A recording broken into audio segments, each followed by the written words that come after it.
my channel. This is Pinoy Mom in South Korea and this is a day in my life. Dahil a day in my life, hindi mawawala ang mga gawaing bahay at ang pagluluto ng special dish for my Korean family. Hindi ako magluluto ng Filipino food for today's video kasi meron na akong nabili na seafood pot from E-Mart. Yun yung ihahanda ko para sa dinner namin. And alam niyo ba, to netizens, lately, sobrang busy kong maglinis and mag-ayos dito sa bahay. Simula nung nag-take ako ng professional organizing class, wala akong tigil sa pagtrabaho dito sa bahay. And nag-e-enjoy ba ako? Yes, sobrang nag-e-enjoy ako to netizens. Kasi ang dami kong nakukuhang tips and learning sa klase na yon, which is hilig ko talaga and bagay na bagay yung klase na yun para sa akin. So thankful ako kay Alex kasi siya yung nag-introduce sa akin and nag-encourage sa akin na mag-take ng klase. Anyway, share ko lang sa inyo to netizens yung ginawa ko this morning. Baka ma-inspire kayo and malay nyo, ito na ang sign na kailangan nyo nang linisin at i-organize ang inyong tahanan, ba? Diba? Last time, nag-ayos ako sa veranda. And today, nag-ayos naman ako dito sa kusina. Yan, yung mga cabinets yan. Pero ito muna, yung aking mini pantry. Ipapakita ko sa inyo. Sobrang nakaka-proud lang ako. Yan, inayos ko na siya. Pero ito, i-organize ko pa to later. So, yan. Importante daw talaga na may mga containers. Yan. Pwede nang hilahin yan. Okay, dito naman tayo sa baba. Mga canned goods. Tapos, etong dalawang containers na to para sa baking ni Ina. O, diba? Ay! I love it! I'm sure yung mga kagaya ko na mahilig mag-ayos sa bahay, makaka-relate sa nararamdaman ko ngayon. Daig pa nito ang gold at kahit anong material na bagay. Pero syempre, mas okay pa rin na may gold. Okay, this time, ito naman sa ilalim ng sink. Originally, nandito sa side na to. Kaya lang kasi, merong knife. So, bumabangga. Ang tendency na huhulog dyan. So, nilipat ko na. Pagbukas mo, makukuha mo kagad yung mantika. Kasi mantika yung madalas kong gamitin. And olive oil yan. Okay. Sorry to netizens. I-share ko lang sa inyo yung pagod ko kanina umaga. Ito naman ang aking lagay ng mga pots and pans. Ay! Dito ko ilalagay yung frying pan kaya may space yan. Uy! Ito. Okay. Maayos yan. Uy!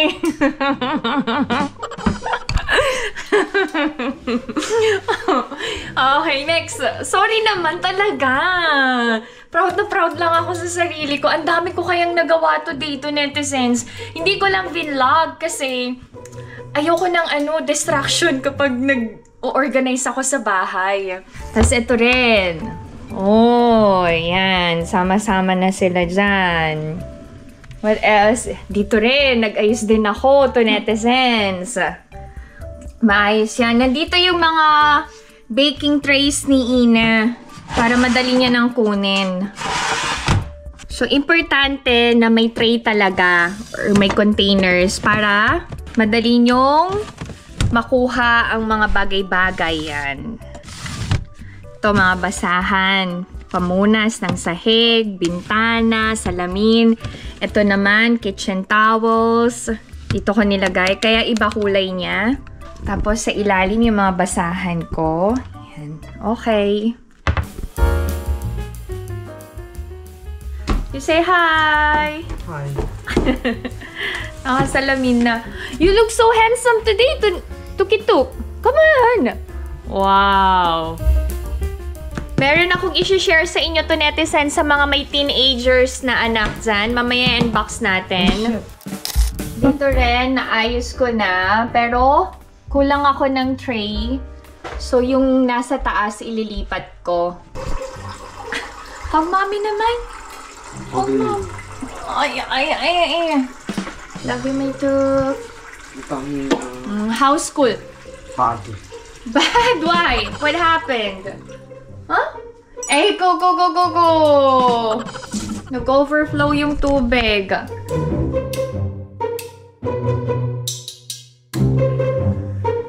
Okay. Nung mga bata si Ina and si Ijun, may mga parties pa akong hinahanda dito sa bahay. Pero ngayong malaki na sila, ayaw na nila. Mas prefer nilang lumabas kasama yung mga friends nila. Pero nangihinayang kasi ako sa mga plastic plates. Kaya tinatago ko. Baka magamit pa eh. Dahil sabi kasi, mga hindi na nagagamit in 2 years, i-dispose na. Pero ito, magagamit pa to. So, itatago ko lang siya. Pati yung mga spoons and forks. Ito yung mga libreng spoons from Baskin Robbins. Keep ko din, sayang naman. Sa Korea, pag bumili ka ng cake, may libre ng knife, yung party popper na maliit, match, and candle. Ito yun. So, kompleto silang magbigay talaga. Hindi mo na bibilhin. Pero, pwede ka din bumili. Yung may number, yun yung binibili. Yung kandila, tinatago ko. Yung knife, na to? Recycle na. Pati yung posporo. Okay, ganito lang siya. Nasa pinakataas to kasi ito yung hindi naman talaga ginagamit. Pag may okasyon lang. Okay. So, yan na. Etong, part na to, hindi ko pa aayusin ngayon. Sa susunod na. Kasi may nakaschedule ako na ibang cabinet. Medyo matrabaho kasi madami akong tatanggalin and ibabalik. So, saka na to. Tuturuan ko kayo to, netizens, paano. You have to remember to, netizens, na yung mga hindi talaga ginagamit yung nasa upper part ng mga cabinets. Inayos ko na to kanina umaga. Etong corner na to is for Ijun's hearing device. Lahat yan, accessories, batteries, and all. Hindi ko na pinalitan yung containers kasi sayang naman. So, ito yung mga boxes ng shades ko. Mga paper bags na hindi ko din i-dispose. Kasi alam nyo ba, sa Carrot Market or yung online thrift store, binibenta tong mga paper bags na to. Sayang naman. So, hindi ko siya dinidispose. Pero, wala kasing container to. So, bumili ako para maayos. So, dito ko ilalagay yung mga empty boxes na hindi ko ma-dispose. Ito yung mga boxes ng shades. Ferragamo, Gucci, syempre yung Gentle Monster. Kasi, pag binenta yung Gentle Monster, mas mahal kapag full box. So, nandito din yung warranty card niya. Hindi ko din i-dispose. Mahal kasi ang Gentle Monster na shades. Tapos, bihirang-bihira silang mag-sale. Hindi ko pa na-experience makabili ng sale. Oy, nice. Okay. Okay. Bakit may container? Para kapag may kukunin kang isang bagay, hihilahin mo lang. Yan.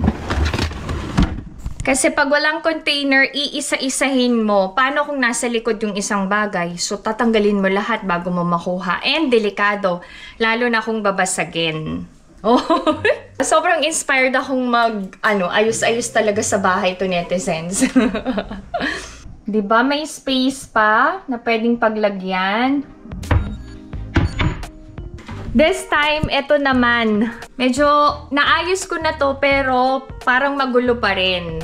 Mag-organize tayo to, netizens. So, pag ganito daw, kailangan mong tanggalin lahat. And habang tinatanggal mo, dapat gumagana na yung isip mo kung alin-alin yung mga magkakasama. Oh! Okay. It's okay. Ito yung mga ginagamit sa paggawa ng dalgona Nakakaloka yung Squid Game Season 1, di ba? Yung dalgona, naging patok na patok talaga siya sa lahat. Hindi lang dito sa Korea, all over the world. Kaya naman, bumili ako ng 2 set. Nag-aaway kasi si Ina and si Ijun. Hindi makapaghintay yung isa. Sige, okay. Hindi naman to kamahalan. Kaya 2 set yung binili ko. Yung isa may box, yung isa na-dispose ko na yung box. And these are gifts that I received from netizens. Punas-punas din pag may time. Although malinis to. Kasi kaayos ko lang. Pero nung nag-start ako mag-take ng professional organizing class, yung akala natin maayos na, may iaayos pa pala. Empty na. So, ang dami kong hinugasan and inayos kanina sa kusina. Wait, i-check natin yung power ng hair dryer sa sticker. Oh, effective to netizens! Oh, ang bilis matanggal. Bakit mataas yung container na binili ko? Kasi, ang ilalagay ko ay mga matataas din. Kapag mababa, ang tendency, pwedeng matumba. So, yung containers na gagamitin nyo, dapat match din sa size ng ilalagay nyo. So, pwede ba kayo maglagay dito ng mga mabababa? Hindi. Kasi hindi nyo makikita kagad yung bagay na kailangan nyong kunin. So, dito ko ilalagay yung mga thermos, tumblers, na hindi naman ginagamit. Tapos, kasi may mga gamit sa kusina na hindi ko naman talaga nagagamit. So, dito ko na ilalagay. Para hindi naman sayang yung space. May nagbigay ng reusable, recyclable, re-enjoyable na cup from Starbucks. Oh, diba? Oh, nice.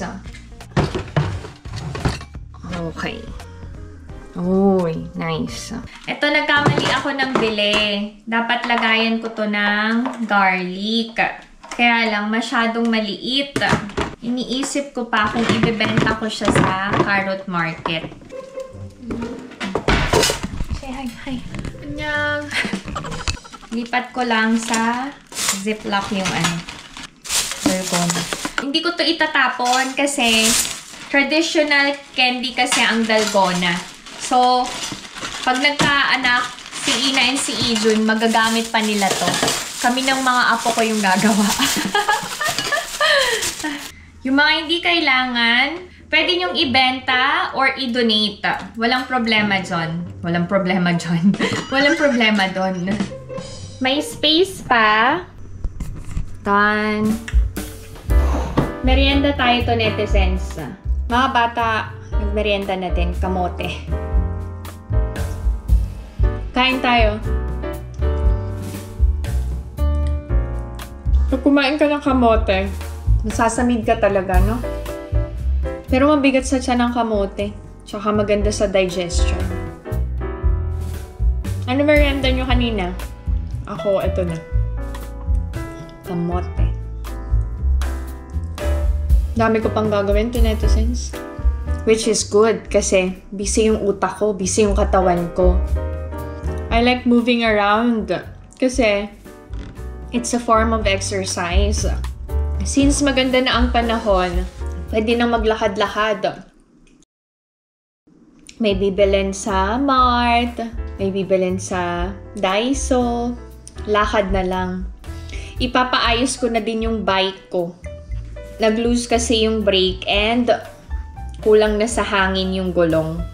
Enjoy ko na ang nice weather dito sa Korea ngayon.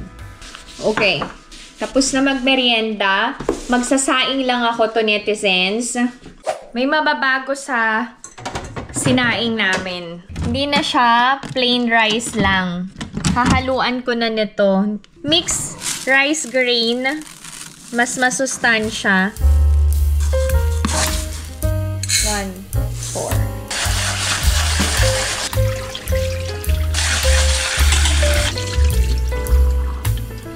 Alam nyo, pwede nyo din lagyan ng mais, ng green peas, and ng mani yung mga sinaing nyo.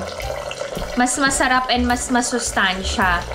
Tapos, sa Korea kasi, ang bigas ay malagkit. So, kung gusto nyo na parang Korean style yung kanin nyo, mag-add kayo ng malagkit sa rice grain.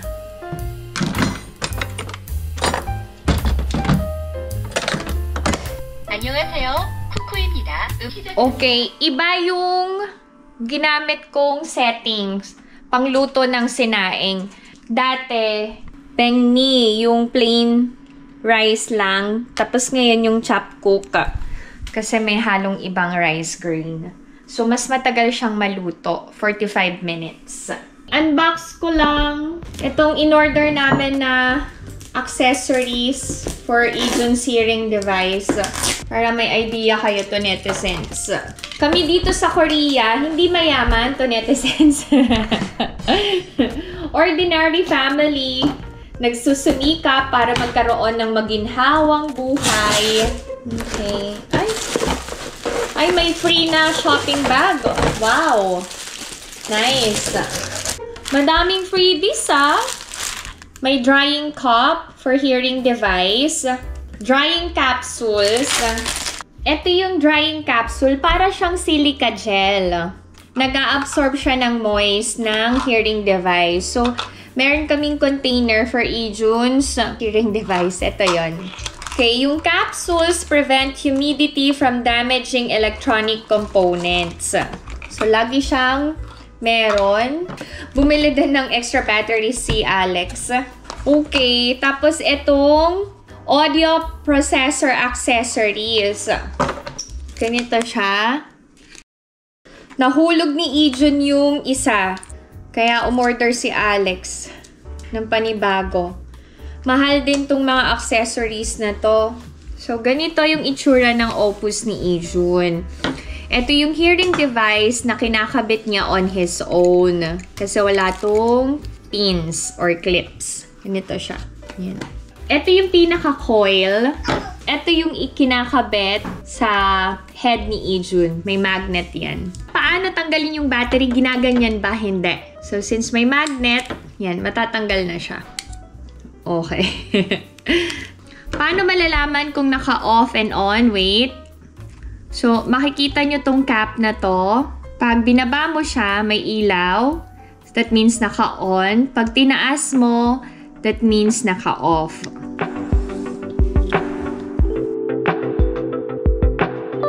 Okay, tapos ito, may nagbi-blink pa na light. That means naka-on siya. So, we're going to off. Dito yung power button niya sa gitna. Press lang. Pag may yellow na light, that means nag-off na siya. Pag wala nang nagbi-blink na light, that means off na. So, ito yung pinaka-charger niya. Since wala tong battery, rechargeable.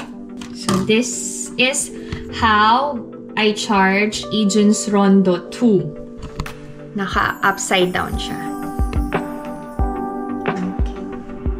Okay, sana nagkaroon kayo ng idea about Ijun's hearing device.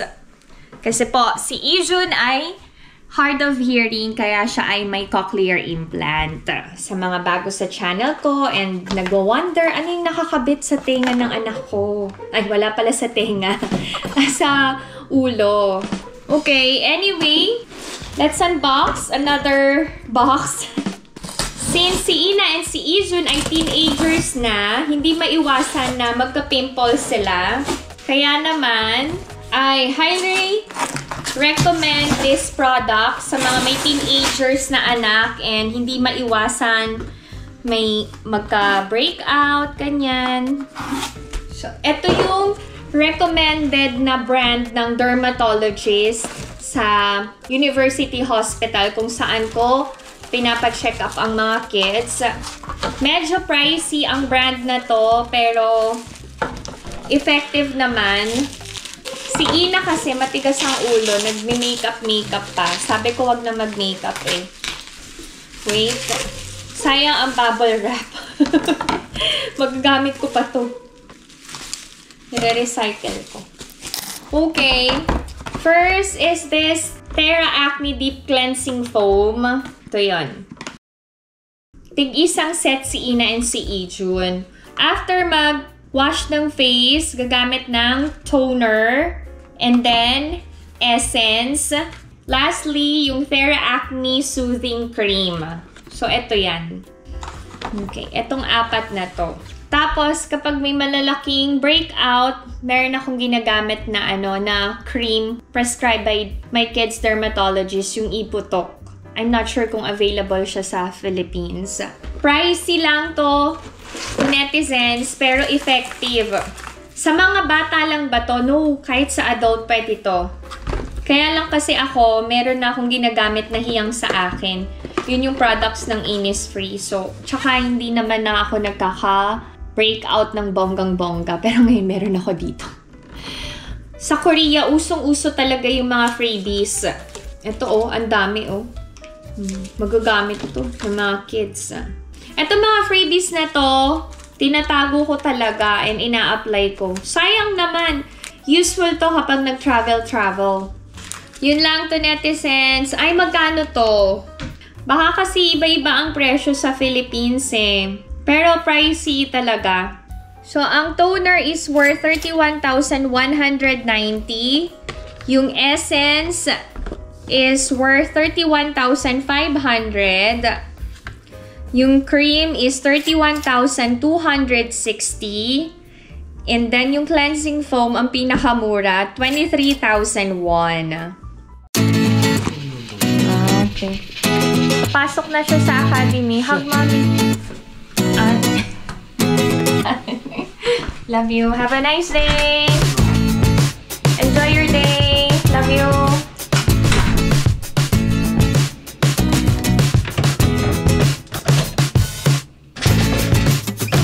Lipat ko na din to. Sana kasya tong 3. Sakto.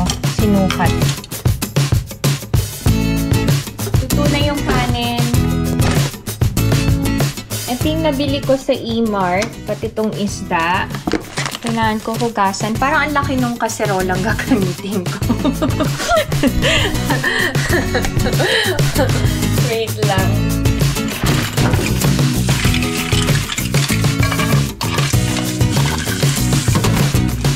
Ready to cook na to. Lagyan natin ng tubig. Magpa-fry na din tayo ng fish. Ika. Papasok na si Ina. Bye-bye. Love you. Take care. Love you.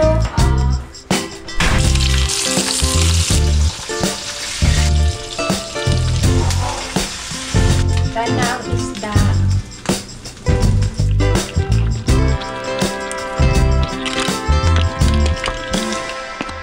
Kami lang ni Alex muna yung kakain. Wow. Kain tayo to, netizens. Okay, this is our dinner. Kakain ako today to, netizens. Wala mo ng diet. Pagod ako. Ang dami kong ginawa. Pag ganitong busy ako, nagre-ready to cook na lang ako. May nagtanong pala na to, netizen. Ganun ba daw talaga ang mga Koreans, hindi affectionate? Yes, ganun talaga sila.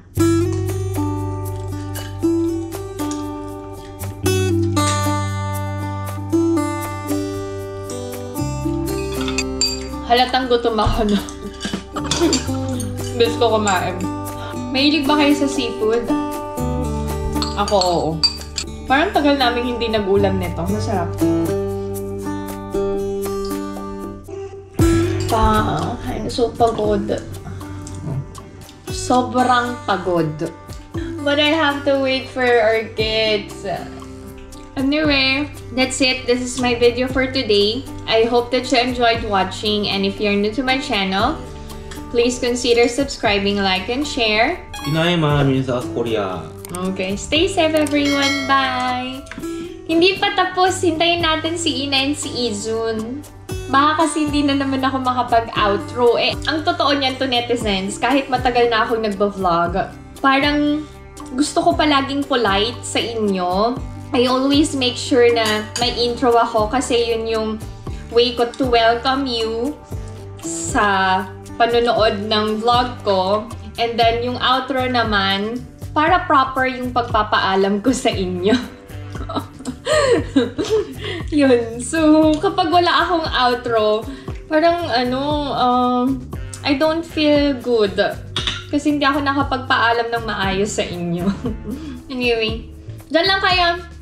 Hintayin natin si Ina and si Ijun, ha? Heart. Habang kumakain si Alex. Ayusin ko na to, nakalimutan ko. Ano to? Brown rice green tea.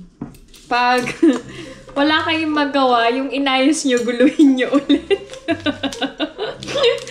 Char lang. Nagpaalam na ako, no? Maganda tong pasalubong, alam nyo ba? Mura lang to sa no brand. Less than 10,000 won. Ang dami na. Ilang pieces to. Pamigay nyo sa mga office mates nyo. Anong lasa? Masarap. Hindi kasi ako nagkakape. Kaya puro tsaa yung nasa bahay namin. Si Alex sa opisina nagko-coffee. Pagdating sa bahay, tea. Naglabas na ako para kapag gusto namin, hindi ko na kailangang i-open yung container kasi may available na sa table. O, diba? May space pa. Kaya sabi ng teacher, kapag daw organize, masusurprise tayo. Ang dami pa palang available na space. Today, I gave tips on how to organize. I'm sharing what I've learned. And I think they are going to be tired also. Just like me.